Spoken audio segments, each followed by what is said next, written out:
Fala pessoal, sejam bem-vindos a mais um vídeo, a mais uma aula aqui em segurança da informação, mais especificamente falando em cibersegurança, né? Seguindo aqui a nossa playlist, a nossa sequência de conhecimento. Hoje vai mais um tijolo aí no conhecimento e a gente vai finalmente introduzir os elementos da nossa topologia, né? Lembrando que a ideia é falar sobre cada elemento da topologia, o que faz, te proporcionando uma visão do que é um ambiente cibernético e como proteger este ambiente, porque nós jamais protegeremos adequadamente aquilo que nós não conhecemos, ok? Vamos ver o que você vai aprender aqui nesta aula. Então, os tipos de firewall. Como o firewall toma decisões, nós vamos ver o processo de decisão que um firewall utiliza. Como atacantes enganam o firewall, a gente vai ver uma das técnicas aqui de engano do firewall também. E features comuns disponíveis nos firewalls de hoje, tá? Até agora a gente se preocupou bastante com que as informações fossem transmitidas com sucesso. Então as informações foram simplesmente encapsuladas, enviadas e desencapsuladas no destino, seja um destino numa rede local ou seja um destino numa rede remota. A gente viu as duas possibilidades, né? Aqui no nosso exemplo, na nossa topologia até o momento, nós temos aqui exatamente todos os elementos necessários para que haja comunicação, tá? Mas não significa necessariamente que exista segurança aqui. Na verdade, aqui o que menos tem é segurança. Por exemplo, aqui a gente tem uma porta 80 para HTTP que não usa criptografia. Vamos resolver isso nesta aula também. A gente tem pacotes circulando livremente. Então tudo que eu enviar daqui pode sair livremente para a internet, para qualquer site, para qualquer IP, né, de qualquer maneira. Aqui lateralmente também é a mesma coisa. Eu tenho as comunicações 100% livres, tá? Porque a gente se preocupou até o momento em que funcionasse. Só que a gente vai precisar adicionar um elemento em alguns pontos da nossa topologia para que a gente tenha mais segurança, né? Não pode ficar dessa forma, tudo circulando livremente, tá? Esse elemento é o firewall, tá? Então no próximo slide a gente vai ter uma definição bem breve e bem simples do que é um firewall, tá? Então um firewall é um dispositivo ou software, tá, que analisa tráfego de rede e toma decisões baseadas em políticas pré-determinadas por um administrador. Então o que significa isso? Eu vou lá, configuro e eu digo o que vai circular na minha rede e de que forma e o que não vai circular, né? Ele analisa camadas do modelo OSI, então por isso que a gente estudou primeiro o modelo OSI, a gente estudou arquitetura computacional, para que a gente pudesse entender agora o que o firewall faz, qual a função dele, tá? Então muito importante ter base técnica, né?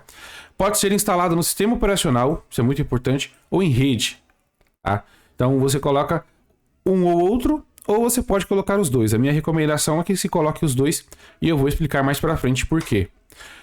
Tudo que não for necessário para o funcionamento adequado do sistema e da rede deve ser bloqueado no firewall, tá? Bloqueado. Não deixe nada que não seja realmente necessário para o funcionamento adequado ali para os usuários circulando livremente, porque isso pode ser utilizado para fazer um ataque contra você, um ataque cibernético, ok? Sendo assim, aproveitando o nosso conhecimento do modelo OSI, a gente já consegue entender o que vai acontecer aqui. Aqui nós temos um cabeçalho IP. O que o firewall vai fazer com o cabeçalho IP? Vai ler endereço de origem, endereço de destino, vai verificar se eu tenho regras permitindo aquele endereço de origem e destino também, e vai liberar ou não, tá? O restante ele vai ignorar, tá? Aqui quando eu falo na camada 4 também, nós temos dois pontos importantes, dois itens importantes, que são a porta de origem e a porta de destino. Então eu posso filtrar essas portas quando eu faço ali a minha regra de firewall. Posso inclusive fazer combinações. Olha, determinado IP com determinada porta vão ser permitidos ou não, né? Então o firewall vai avaliar aqui, quando ele pega um cabeçalho TCP, qual a porta de origem e qual a porta de destino, tá? Da mesma forma ele vai fazer também com o protocolo UDP, tá? Porta de origem e porta de destino. E a gente não falou ainda, né? Eu deixei para essa aula falar sobre portas padrões, né? Portas padrão. Então, o que são essas portas, né? Cada aplicação, cada protocolo da camada de aplicação, ele vai ter uma porta correspondente e protocolo da camada de transporte. Tá? Então, o que significa isso? Eu posso ter ali, por exemplo, um protocolo HTTP, ele vai rodar na porta 80 TCP. eu sempre vou ter essas portas padrões, né? E que portas são essas, né? Quantas existem? Existem 65.536 portas, tá? Então vai de 0 a 65.535. A porta 0 também está na conta, por isso que dá 65.536. Nós temos de 0 a 1023 as well-known ports, tá? Que são portas reconhecidas ou reservadas para serviços de sistema, aqueles serviços que são responsáveis por fazer a rede funcionar. Não, DNS, HTTP, SFTP, FTP, nós temos vários protocolos aqui, tá? Que usam essas portas reservadas. Tá? E nós vamos ter aqui de 1024 a 49.151 portas registradas para protocolos, tá? Então, portas que já foram registradas para determinados protocolos. E nós temos de 49.152 a 65.535 as portas dinâmicas ou privadas, né? Essas portas você utiliza ali em outras aplicações que não são registradas. Então foi criada essa separação para evitar confusões, tá? Eu tenho um link aqui que eu vou mostrar aqui na tela para vocês agora. Eu vou deixar aqui também na descrição do vídeo, que é onde você pode consultar quais são as portas e os protocolos. É difícil decorar tudo isso, né? Então você tem aqui várias portas. Então, por exemplo, se eu quiser aqui HTTP, quero saber qual é a porta HTTP, ó, ela é 80 TCP. Ou se eu quiser outra aqui, vou pegar uma outra porta bastante conhecida. Aqui, ó, a 22, que é a porta de SSH. Ela roda em DCP e em UDP. Então nós temos uma tabela aqui bastante interessante, né, que você com certeza vai precisar consultar algum dia, ou pelo menos até que você decore os principais. O primeiro que a gente vai avaliar aqui é o firewall de host.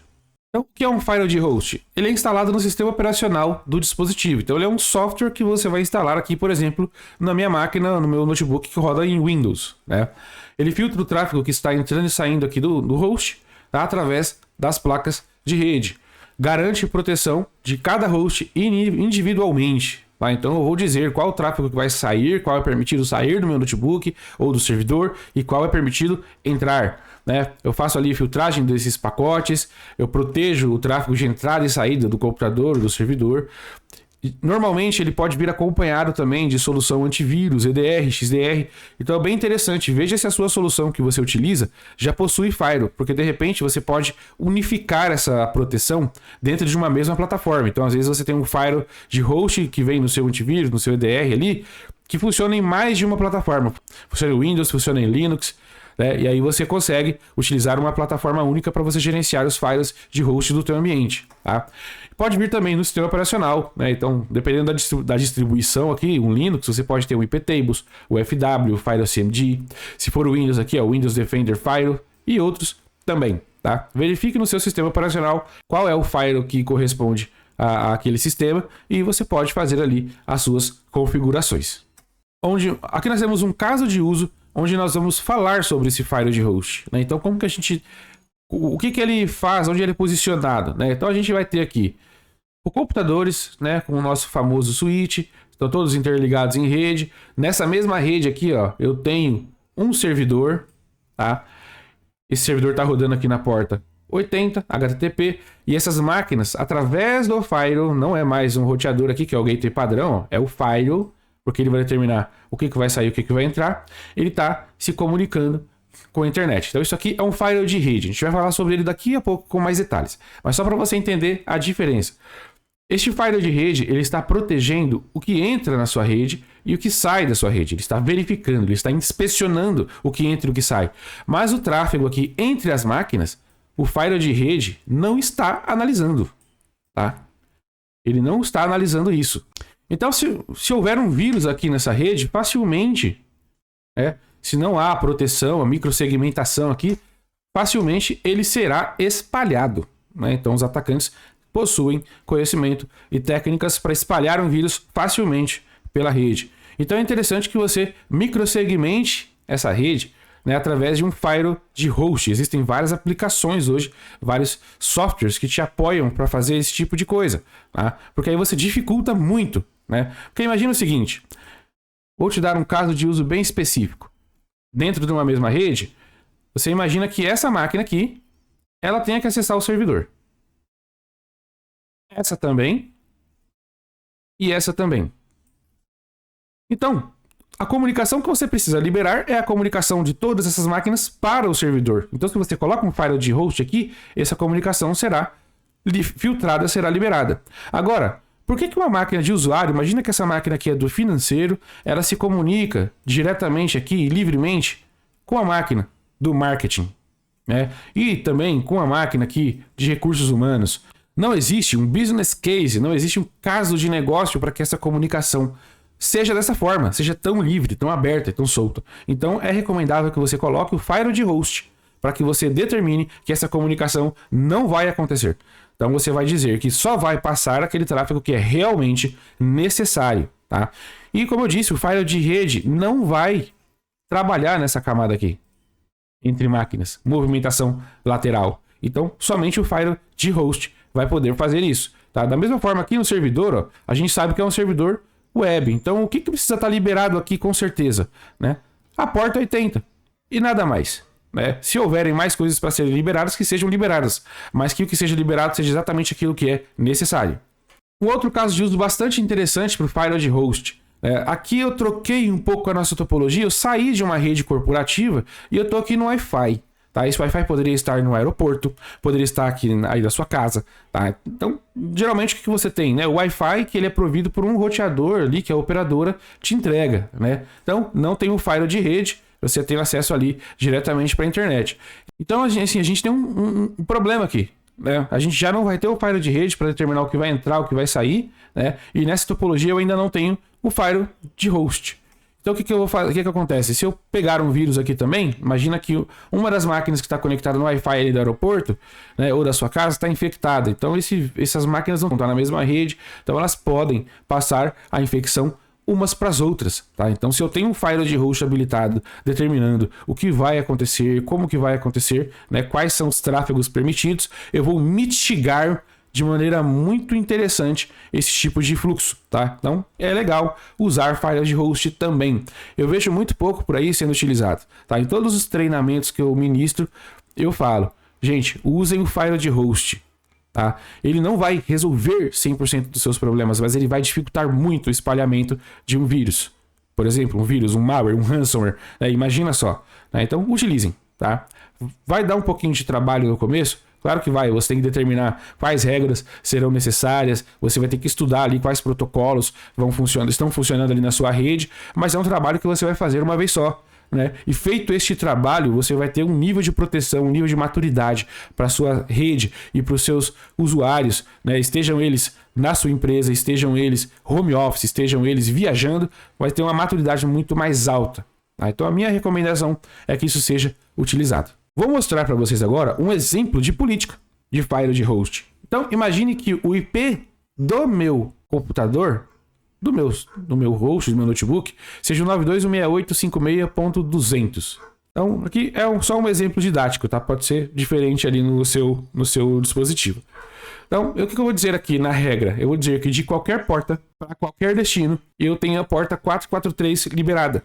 O que é a porta 443 TCP? Essa é a porta que a internet funciona, com criptografia. Tá? Então a gente vai começar agora já a substituir a porta 80 pela 443. Por quê? Porque a 80 não tem criptografia, ela não é uma porta segura. Tá?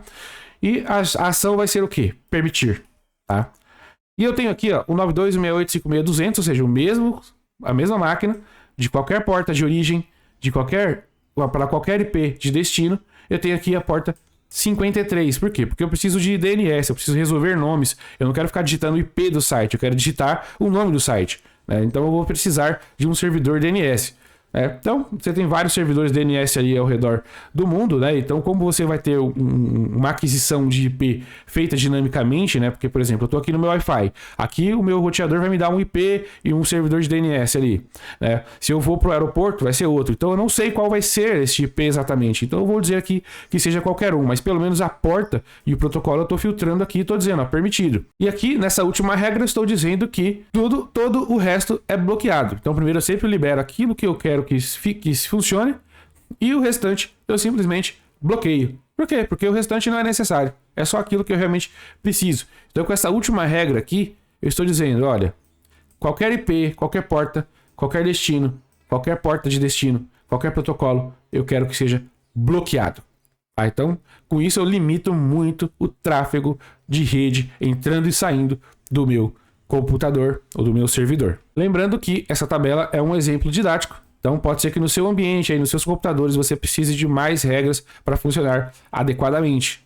Tá? Então, sempre estude quais são as regras necessárias para que você faça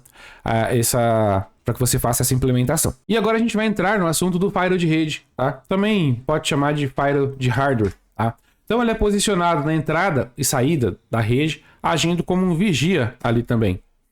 Ele vai fazer a filtragem de pacotes, garante ali a proteção a nível de rede, né, o tráfego de entrada e saída, não provê segurança em ataques internos, por exemplo, movimentação lateral. A gente viu isso na parte anterior que falou sobre o firewall de host, tá? E até aqui a gente não tem nenhuma proteção da camada de aplicação, tá? A gente vai ver isso mais para frente. Por enquanto, a gente vai ver somente até a parte de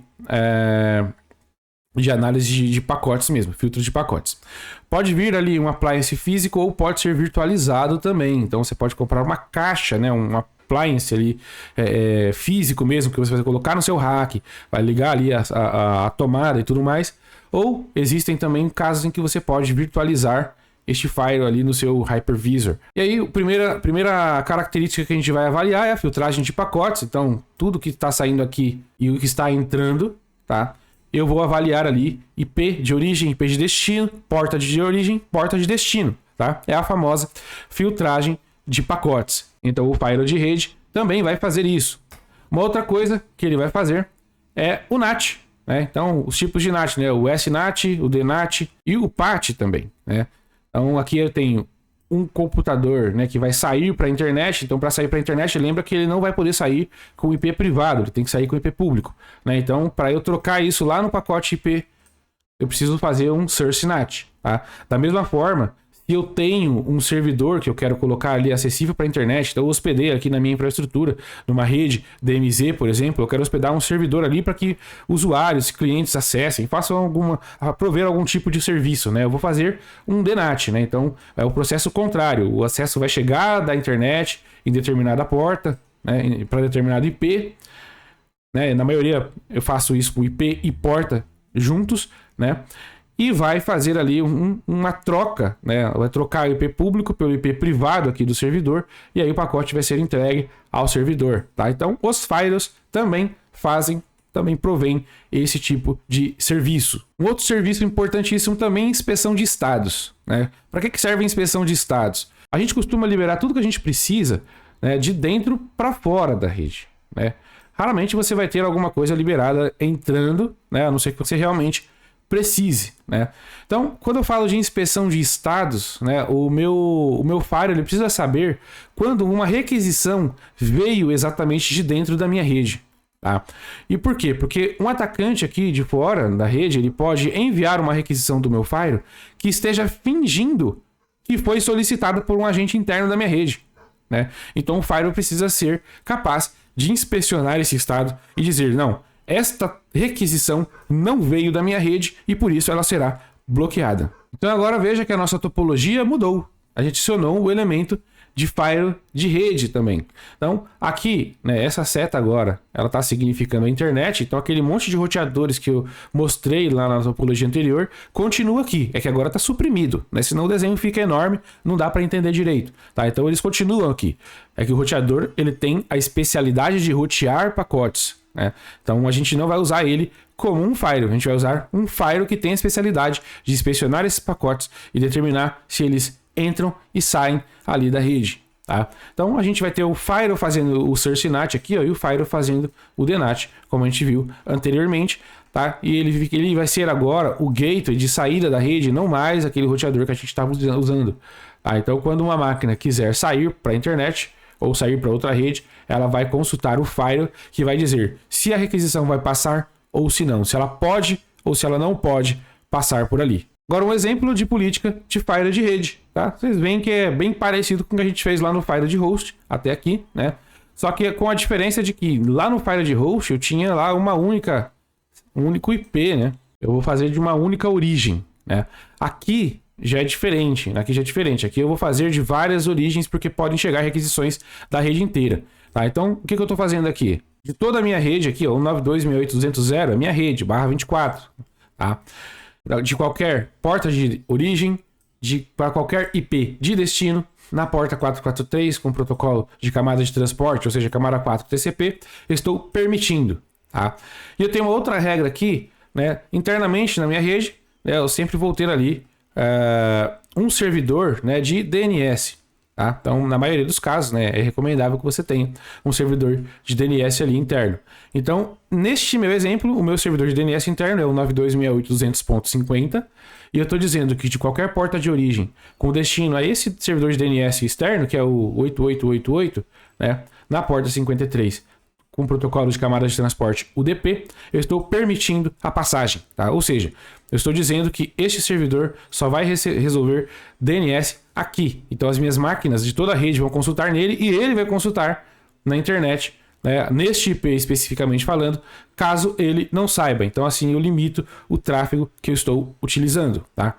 E o restante do tráfego, né, como última regra aqui, eu estou bloqueando tudo. Qualquer IP de origem, qualquer porta de origem, qualquer IP de destino, qualquer porta de destino, qualquer protocolo. Estou simplesmente aqui fazendo o bloqueio.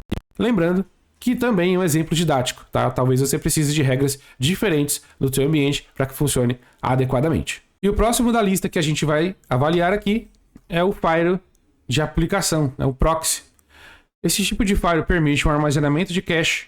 Tá? Então, se eu tiver páginas ali na internet com cache habilitado ali, eu consigo fazer com que eu economize banda, né, armazenando um cache daquelas páginas. Então, um usuário veio aqui e solicitou acesso ao wall.com.br. Né? Dali 2, 3 minutos, outro usuário fez a mesma requisição. Então, ao invés de eu consultar de novo na internet, eu posso entregar a página que eu já tenho em cache ali para o meu usuário, então eu economizo banda. Tá? Posso ter autenticação ali, se desejado, né? A gente vai ter proxy transparente em caso de não necessidade de autenticação e um proxy não transparente quando é necessário a autenticação. As decisões são baseadas ali na camada de aplicação, né? Aqui no nosso caso HTTP. Pode se integrar com soluções de categorização de URL. Tá? Então eu posso dizer que categorias de URL vão funcionar ou não dentro do meu ambiente através deste tipo de firewall, tá? E juntamente com o firewall de rede, ele apoia o administrador no controle do ambiente, tá? Onde o firewall pode muitas vezes não atuar, né?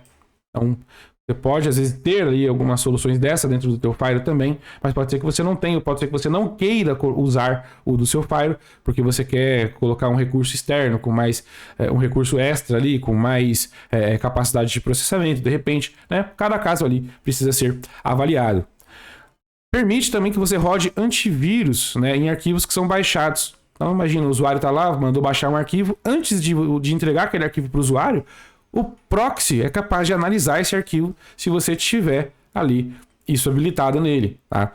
E aí você previne com que vírus sejam baixados para sua rede, né? Então você tem uma camada a mais ali de proteção, porque você já vai com certeza ter o antivírus na sua máquina ali, nos hosts, nos computadores, nos servidores, mas se eu barrar ali antes de entrar na rede, é melhor ainda, é mais seguro ainda. Vai que, por exemplo, alguém trocou um computador, ou fez o setup de um computador e esqueceu de colocar ali o antivírus. Então aqui você tem uma camada extra, evitando que os vírus entrem na rede. Tá? Então isso é muito interessante também. Aqui um exemplo de como ficaria a nossa topologia usando um proxy. Tá? Então a gente tem um usuário aqui, esse usuário ele não vai mais acionar o firewall para acessar a internet. Ele vai ter que acionar agora o proxy.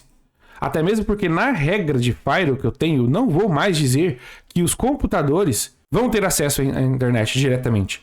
Somente o IP do proxy vai ser determinado que vai ter acesso à internet. Por quê? Porque eu quero obrigar todas as máquinas a consultarem nele. Tá? E ele vai resolver, né, ir atrás do site que eu requisitei e que já está inclusive na porta 443, né, que a gente trocou porque a 80 não é segura.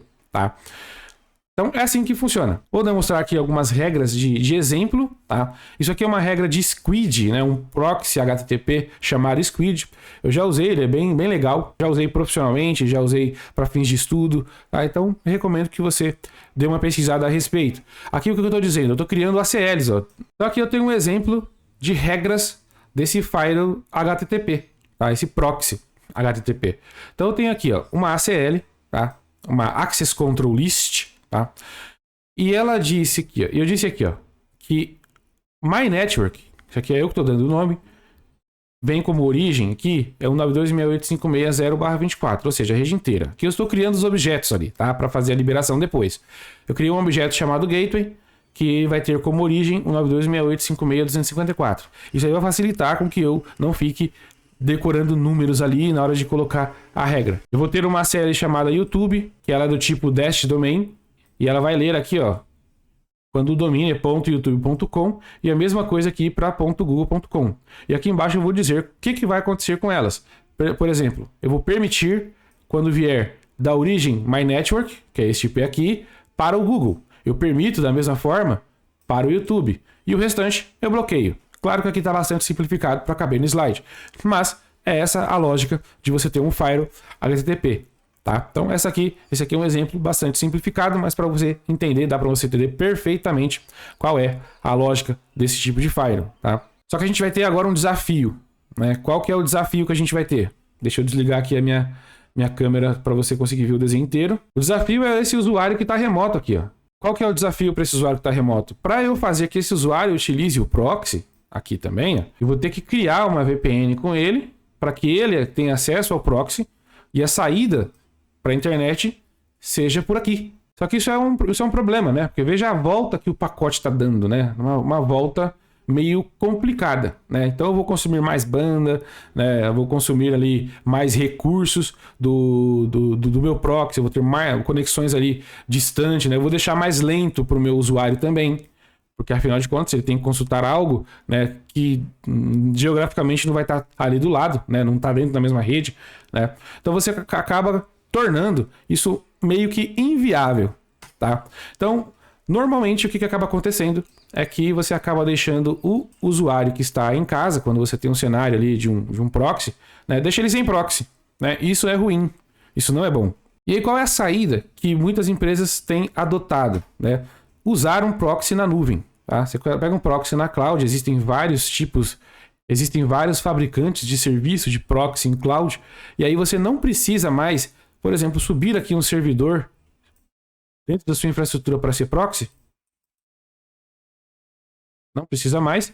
E você consegue ao mesmo tempo proteger o usuário onde quer que ele esteja. Então, o usuário está em home office, o usuário está viajando, ele vai passar sempre por um proxy, porque o proxy está lá na cloud, está acessível, está na nuvem, né? Você, como ele é SaaS aqui, você não precisa subir nenhuma máquina, você não precisa configurar nada, você só precisa adquirir o serviço. Então essa tem sido a saída que muitas empresas têm adotado, né? Para que você consiga proteger os usuários, garantir ali um acesso seguro à internet, uma categorização das URLs que o usuário está acessando, né? Para que ele não fique acessando qualquer coisa, né? Para que você tenha mais proteção também, porque você pode ter URLs maliciosas que já são conhecidas por esses serviços, né? E eles vão bloquear essas URLs em caso o seu usuário, por exemplo, clique num ataque ali de phishing. É claro que o fabricante do proxy SaaS precisa conhecer, então é necessário ali uma inteligência, né? Que eles já têm. Então, essa tem sido a saída para você resolver isso. Tá? Então, você resolver isso com um proxy as a service, né? Um proxy na cloud. Claro que você pode também subir um Squid ou qualquer outro proxy ali numa máquina virtual na cloud e configurar o seu próprio proxy. Tá? Mas existem esses serviços que estão prontos, né?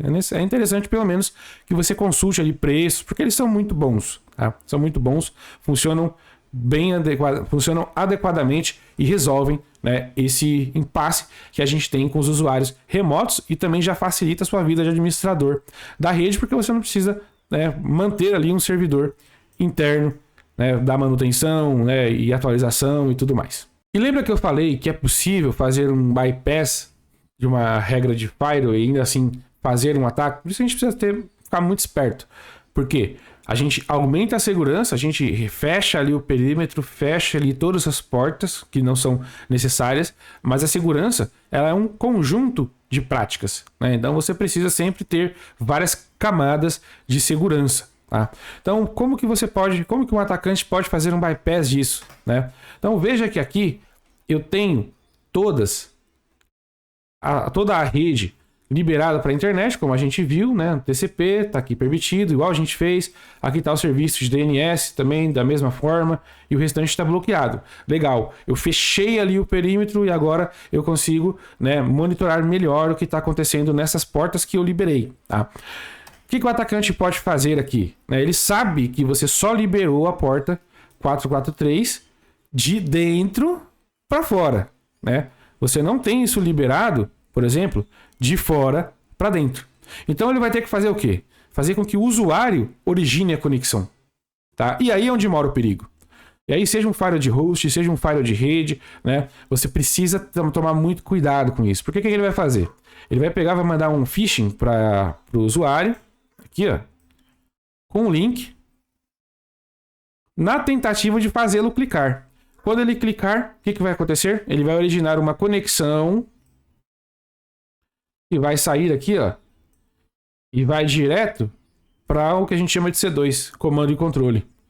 Isso aqui, o firewall vai deixar passar. Ele vai deixar passar por quê?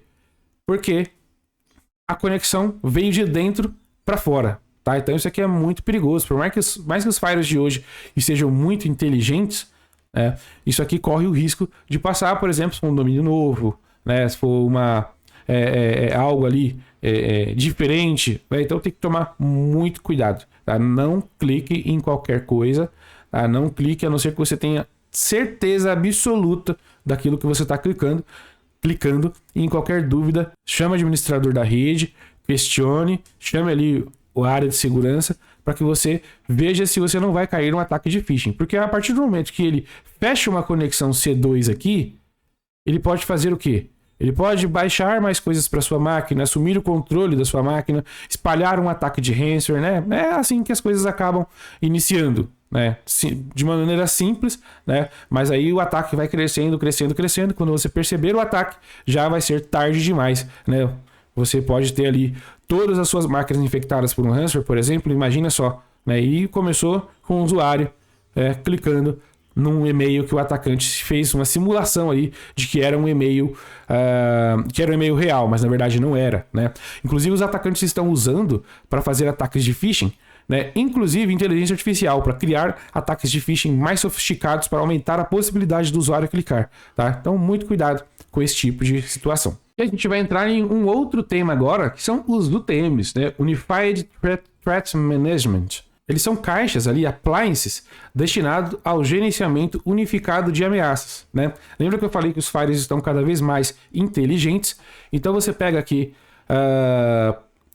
uma caixa só e você coloca várias features, né? Várias características para a gestão de ameaças. Os UTMs, né? Eles são destinados aqui a empresas de pequeno e médio porte, justamente por isso que ele pega, né, ele converge produtos de segurança em um só appliance, porque é sabido que as empresas de menor porte vão ter ali menos infraestrutura, vão ter menos necessidade de servidores e equipes e tudo mais. Então você pega uma série de produtos e coloca dentro de um mesmo produto, né, para que você aumente ali a segurança.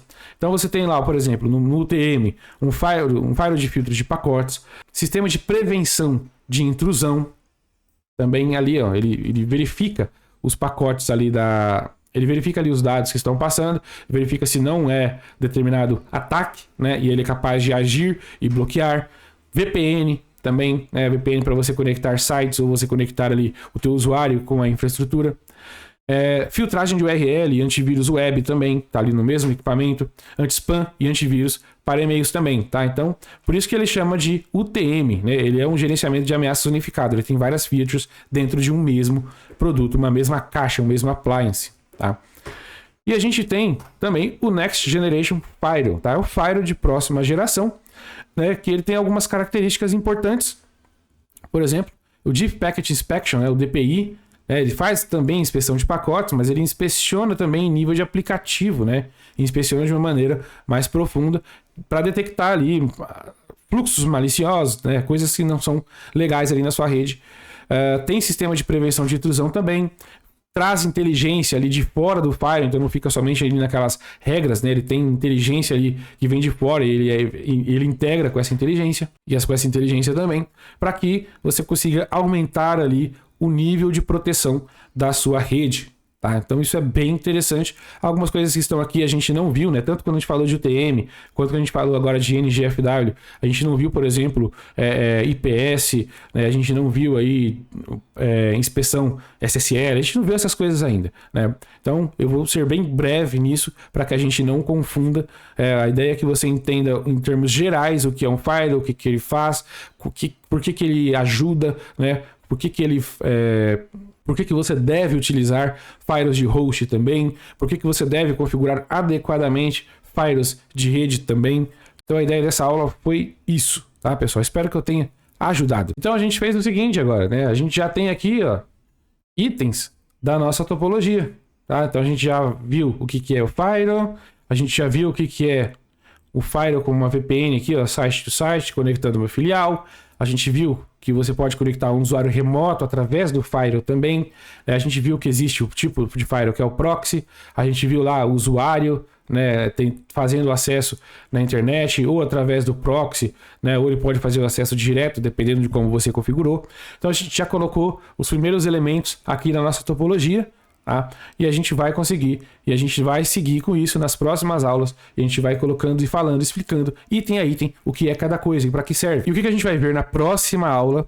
A gente vai falar de aplicações e bancos de dados, né? Então, muitas vezes você vai ter aplicações dentro do seu parque tecnológico, ou às vezes vão estar fora, vão estar numa cloud, mas a gente vai ter uma visão, né, de o que são essas aplicações, né, o que é um banco de dados, né, a gente vai ver algumas coisas que você precisa se preocupar ali com o banco de dados, né, visto principalmente leis que nós temos ultimamente aí aprovadas, né, pelo mundo inteiro, tá? Então a gente vai verificar ali, né, o que são aplicações e bancos de dados. É muito interessante que você conheça isso também. Lembrando, você não vai conseguir proteger aquilo que você não conhece, aquilo que você não tem a mínima noção. Então, por isso eu estou dando essa visão para você aqui através desta playlist, para que você tenha a plena convicção do que você está fazendo ali no seu dia a dia. Legal, pessoal? Então, muito obrigado a todos. Até o próximo vídeo.